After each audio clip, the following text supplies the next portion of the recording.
20 minutes more. Ish. There we go. Ish. 20 minutes more ish. I'm gonna get this intro right one day. It's been weeks. You know what? Like, I think I've got until the end of April booked on this, and I don't think I'm gonna get it right until fucking then, because it's been a nightmare. Absolute nightmare. Right. Anyway, I'm gonna come up with a different intro. I'm just gonna have to do it. Right. Anyway, guys. Pretty good intro. Pretty good. It's good. It's good. The problem is, because I'm on this. If for some reason it mutes it when it goes through your phone, and then I can't hear when the end comes. So I'm just guessing. Anyway, brilliant. Big love to Dan and my brother for sorting out all that shit. Right. Welcome to the post show, 20 minutes more ish, where we can chat, do whatever we want. There's only three of us this week, so it's going to be pretty laissez-faire and chill. Guys, post show. How do we find the show? Do we enjoy it? Yeah, that was 30 minutes of the most grueling, intense comedy I've ever performed in my life. Excellent. Good gig. It was fun. Yeah. Excellent. Because Mark, you've done it before, haven't you? I have, and I enjoyed this one more. Oh, good. Oh, excellent. Thank you. It's a really Great. good. It's a very clever idea you've got. I like it. Thanks very much. It's an excellent format. Yeah, well, this is it. Like, I think it's a pretty winning format. I was trying to have a look at sending it to Dave the other day, but they won't take anything that hasn't got Bastards. hasn't got a production company behind it already. So now I've got to send it to production companies with like, hey, Dave would like this. That'll work. But like, also, I've been thinking like maybe just do it at Edinburgh next year, like late night in a pub. Well, like, late night in a pub, like in Edinburgh, this could be fucking hilarious. That would go down really God, well. yeah, absolutely. People in the audience shouting out their own answers. Yeah, of course, yeah. Anything that bashes the British government, basically. Yeah, basically, yeah. We'll do lots of British bashing. Scots love that. Well, does that mean like comedians will need a visa to go to Edinburgh in the future? Oh no! If Scottish independence does. Well, happen. even if they've got a visa, it's going to get nicked up there anyway, isn't it? I mean, all my family is Irish, so is that going to fuck with my holidays now? Oh man. Yeah, sorry, that's just a very serious point. You just reminded me. Yeah. Sometimes you forget about Brexit, don't you? Yeah. sometimes you're lulled into the false sense of security or the only thing that matters is coronavirus. The political world is just about dealing with getting vaccines into people, and then you're brought back to earth with a bump that Brexit is actually upon us. You forget there can be more than one problem at a time. Yeah. Basically. Excellent. Well, guys, in our post show, we always play the same game, and we always play alternative opinions. Everybody knows about alternative facts and the problems that they cause, but we love fucking with opinions here at the 27-minute comedy hour. So in this game, I've taken an opinion piece, and it's almost always from The Guardian. I do look for ones from other sites, but they just don't offer the same kind of wonderful opportunity for taking the piss as The Guardian does. So they almost always come to The Guardian. This week is no different, ladies and gentlemen, as we've got our story, our headline this week for my comedians to fill in the blanks. We're living... Actually, I always forget to do this. Share the screen that I'm actually going to show you. Here we go, ladies and gentlemen. Professionalism. We're living in a time of blank, and blank risks need to be taken. We're living in a time of underwriting, and insurance risks need to be taken. We're living in a time of rampant police brutality, and no risks need to be taken. Well, I thought it might have been we're living in a time of almost perpetual masturbation, and some risks do need to be taken. I think you need to get a grip, mate. Hey, you're on fire with the bonus. Unfortunately, that's the problem, isn't it? It causes too much friction after a while. You need to. I don't know. I mean, I did quite well in the World Masturbation Championships. I came second. We've gone very off topic here. Really slipping out of hand. Yeah. Hey! You've got to have good hand-eye coordination. Yeah. Oh, man. Back to the police brutality. Yeah, okay. Yeah. Well, whatever your kink is, man. Whatever your kink is. What about we're living in a time of annoyingly loud protests and nuclear option risks need to be taken. Sorry, I've killed the mood with that. No. That's a good one. I'm trying to think of something to live up to it, man. Sorry. We're living in a time of insane politics, and euthanasia risks need to be taken. Yes. I'm not even disagreeing with that.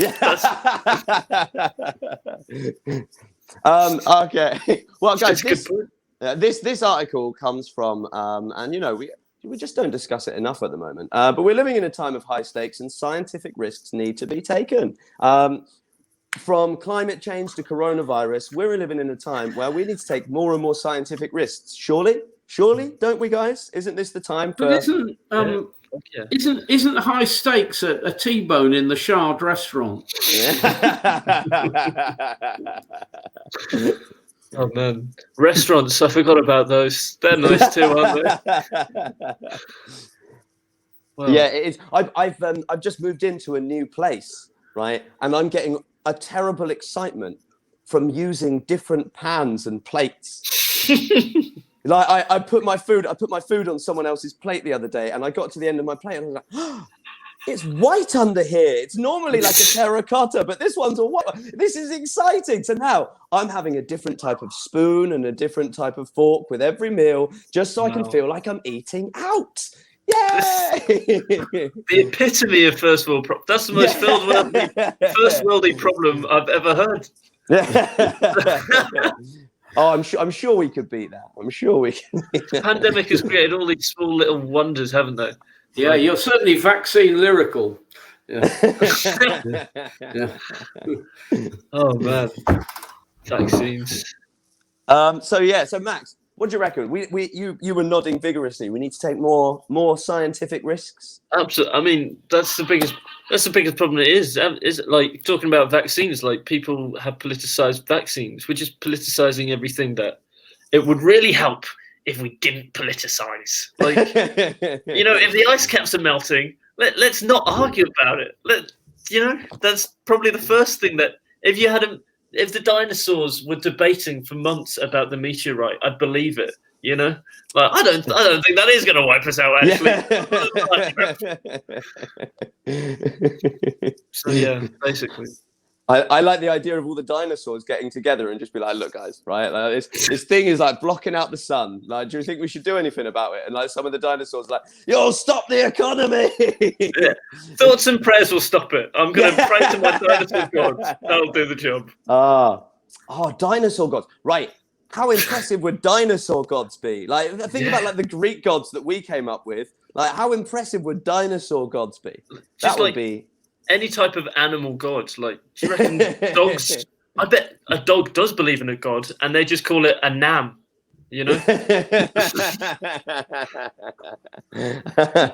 All right. So my question then, guys, for you is going to be this week: if you could see one scientific invention come to life, what would it be? What's the thing that you'd desperately want to see? What invention do you want to come along? Wow. There's too many. There's so many, because you've got so many options, right? Do you go big, right? Yeah. Do we think, I'm going to go for something big and I'm going to go for like a time machine, right? Yeah, that would be great, right? Yeah, but problematic, right? Yeah. Or do you just want like the perfect toaster, right? Because sometimes I wish I just had a toaster that just did toast, like. Just don't burn it this time. Just like one side is slightly white and the other side is black. And how do you do that? Like, wow. I saw a thing once. It was like a guy created a toaster, and he goes up to his engineer and goes, right, so at 4, right, it does the perfect piece of toast. And at 5, it burns the toast. And the engineer goes, cool, turn it up to 8. Like, why are those top settings there? Like, nothing has ever survived that long in a toaster. Like, you could cook a steak in there for that long.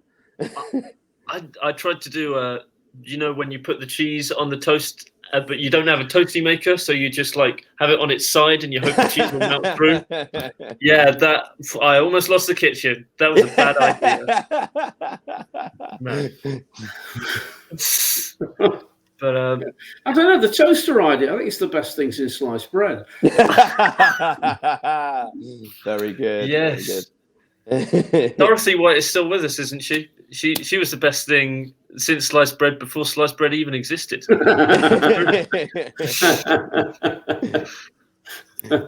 There's not a grain of truth in that, mate. Wow, not a big fan of Dorothy White. Teleportation, though, that's the answer.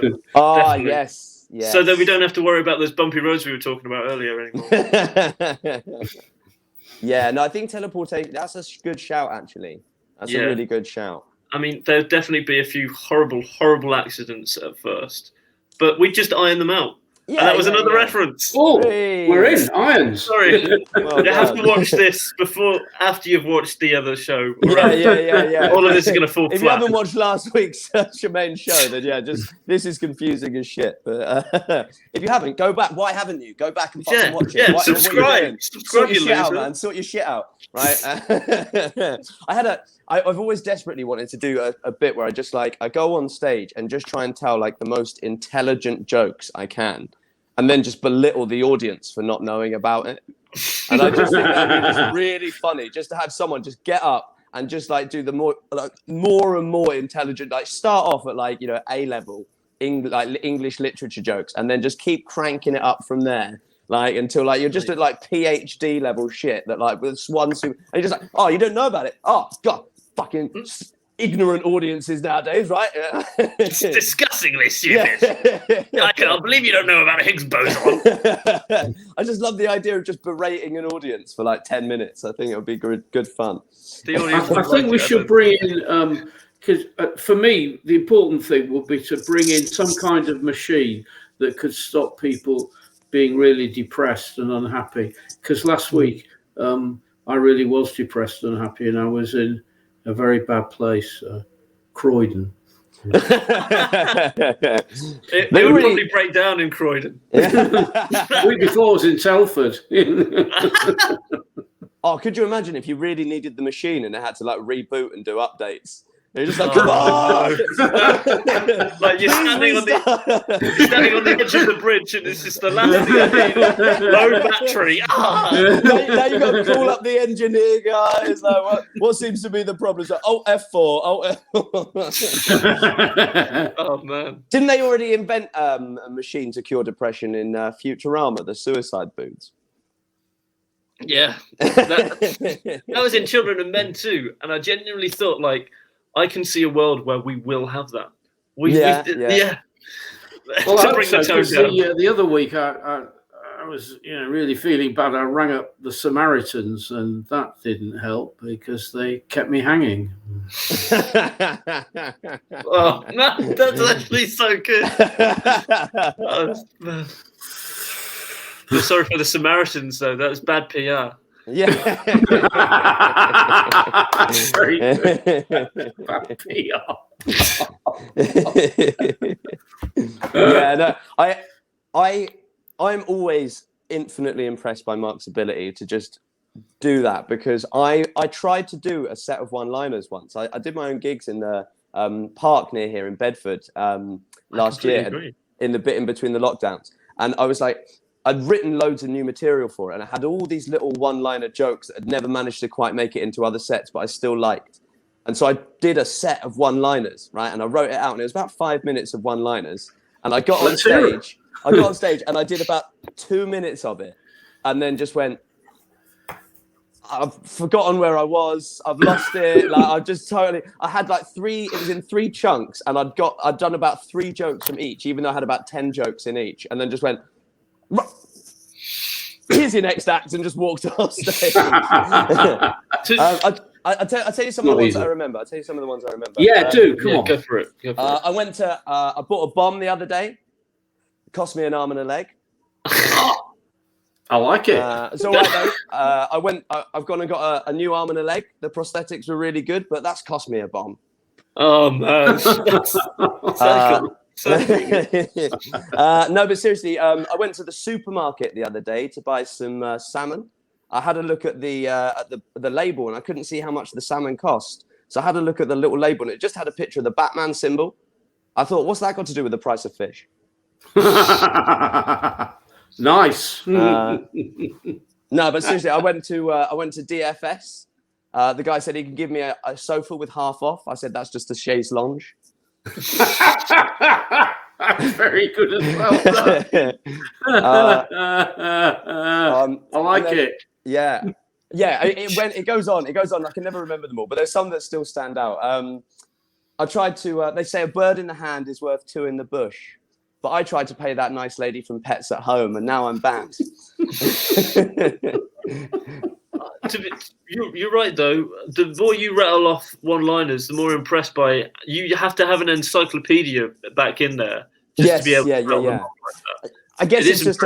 I guess it's just a muscle memory thing as well, you know. Yeah. Because I've had nights where I can't remember any jokes. yeah. But I accept it. Yeah, I Did can you- imagine.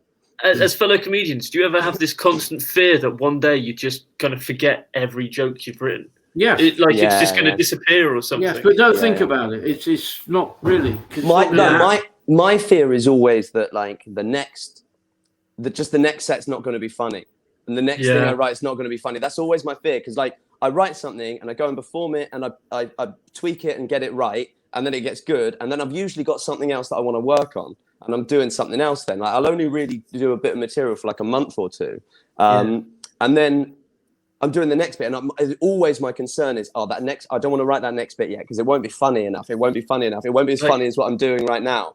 It has to be the right time. Yes, yeah. That's it. And you get people go like to you, I preferred your older jokes, and you go, no, please don't. So do I. The truth is, though, it's surprisingly hard to get worse. Like yes, yeah, that is true. But you never feel like it, but it's the truth. But like that's it. Like objectively, like the later stuff is better written. Like you know what I mean. Yes. Like the stuff I've written later on. Like if you actually look at it, it's much better written and it's much more economical and slicker. Just the first stuff had that sort of rawness of the first time you're performing it. It's got that energy. What I found worked really well though was like learn a bit, don't perform it for a little while, and kind of half forget some of it. And then I went on stage and did this gig, and because it was all like little chunks of like 3 or 4 jokes, and just one would come up to my head one after the other.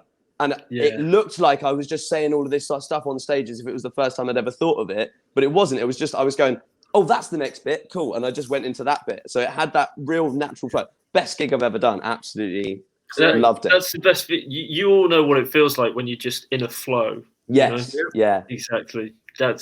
People don't realize it. It's like a comedian's high. You don't realize, but it really is a drug. Oh, definitely, man. I'm definitely. addicted.